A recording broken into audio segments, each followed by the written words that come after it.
আমি যখনই ঘুমাই আমি রোজ ভাবি যে আজ স্বপ্নে আমি মাকে দেখব, কিন্তু জানি না কেন ঠিক তোমাকেই আমি স্বপ্ন দেখতে পাই রোজ।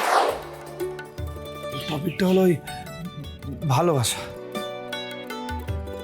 ম্যাডাম ম্যাডাম আপনি শুধু আমাকে এটুকু বলুন যে আপনার কাছে ভালোবাসা মানেটা কি?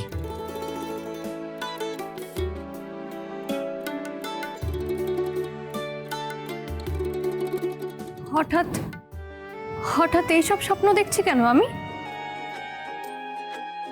কি অদ্ভুত, আমি রোজ ঘুমাতে যাই এই আশায় যে মা আমার স্বপ্নে আসবে, কিন্তু না, এই শুভটাই রোজ আমার স্বপ্নে আসে।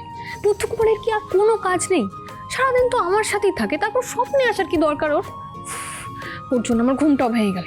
দাঁড়াও, ওকে এখন মেসেজ করে আমি বকা দিই। শুভ, তুমি কি ঘুমিয়ে পড়েছো?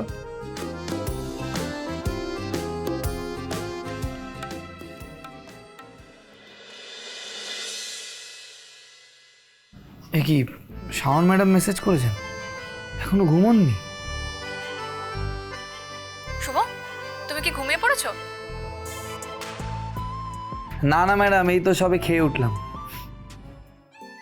ঘুমায় যখন নেই তখন আমি একটা কল করি।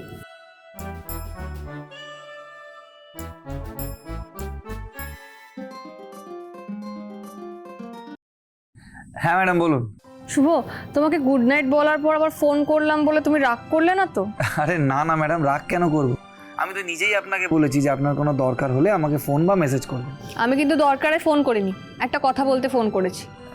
কি কথা? আচ্ছা, একটা কাজ করি, ওকে বরং একটা কল করি।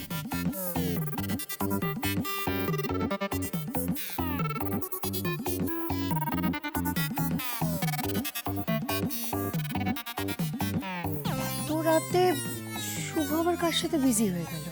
আসলে জানো তো, আমি যখনই ঘুমাই আমি রোজ ভাবি যে আজ স্বপ্নে আমি মাকে দেখব, কিন্তু জানি না কেন ঠিক তোমাকেই আমি স্বপ্ন দেখতে পাই রোজ। আজকেও তাই হলো, আমার ঘুমটা ভেঙে গেল আর তোমার উপর খুব রাগও হলো।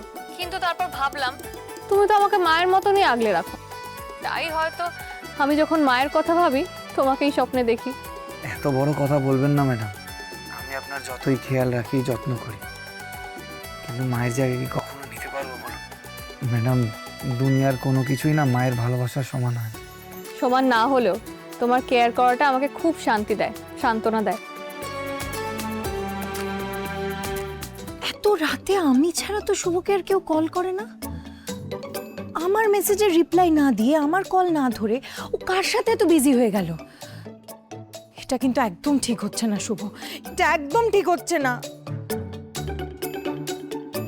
আচ্ছা ম্যাডাম, এবার আপনি ঘুমোতে যান। আর হ্যাঁ, কোনো স্বপ্নের আশায় ঘুমোতে যাবেন না, বরং কোনো ভালো ঘটনা ঘটে যাওয়ার কথা ভেবে ঘুমোতে যান। দেখবেন এক ঘুমেই সকাল হয়ে যাবে। বেশ, তাই করব, কিন্তু স্বপ্নে তুমি আর বাবাই আসবে আমি জানি। Good night. আবার গুড নাইট, ঘুমিয়ে পড়ুন।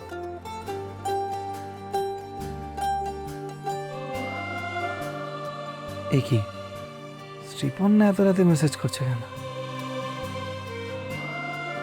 বিয়ে হওয়ার জন্য কি কোর্স করতে হয়? কিছু কাজ শিখতে হয় কি? ওর মাথাটা কি পুরো গেল? কি সব বলছে, কার বিয়ে